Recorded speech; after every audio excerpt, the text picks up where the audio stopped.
Look at ancient marble sculptures, and you see an early obsession with symmetry and proportion. Fast forward to the 1960s and 70s, and those classical ideals became the standard for a cultural phenomenon. Competitors like Steve Reeves treated their bodies like art projects. The goal was to look like a living sculpture, defined and balanced. Achieving that look required strict discipline. It meant spending hours in the gym lifting heavy, eating clean meals like steak and protein shakes, and resting. It was an entirely natural process. They were pursuing a standard of elite physical health and artistic expression, rather than trying to get as massive as physically possible. By the 1980s, the judging criteria began to slip. The focus moved away from balanced aesthetics and turned into a race for sheer, unsustainable size. To reach those new, exaggerated proportions, performance-enhancing drugs became the unspoken requirement to step on a professional stage. Young athletes who were putting in 4 hours a day at the gym, eating right, and getting plenty of sleep, suddenly realized they couldn't match the physiques in the magazines without chemical help. What started as an athletic passion had morphed into an unhealthy spectacle driven by extreme enhancement. Some traditionalists flatly refused to accept this new judging standard. They wanted to compete, but wouldn't compromise their health to do it.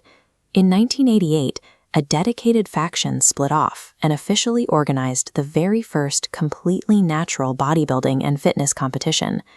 Organizers faced widespread pushback and the real threat of losing mainstream popularity by rejecting established leagues. But they stuck to their core philosophy, creating a safe space that prioritized long-term longevity over quick, artificial gains. This split established a clear moral choice between chasing unnatural mass and respecting natural biological limits. A single competition is rarely enough. Legitimizing natural bodybuilding required formal infrastructure, leading to the International Natural Bodybuilding Association for amateurs and the Professional Natural Bodybuilding Association for elite competitors. To prove athletes were clean, they adopted the highest standard of drug screening, the World Anti-Doping Agency protocols. Athletes who fail the rigorous lab tests are publicly stripped of their titles and placed in a hall of shame. Without rigorous lab testing, a clean competition simply relies on the honor system.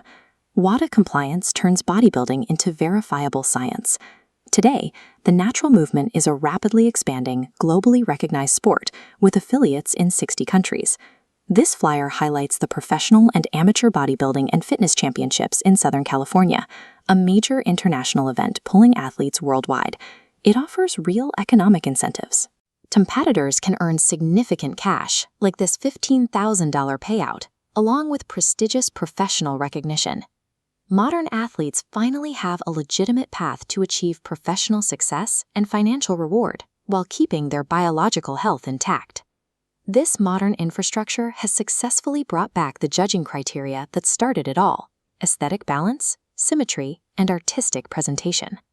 Building a classic, highly muscular physique is entirely achievable when you apply modern exercise science and clean, dialed-in nutrition. Elite physical strength and long-term vitality work hand in hand.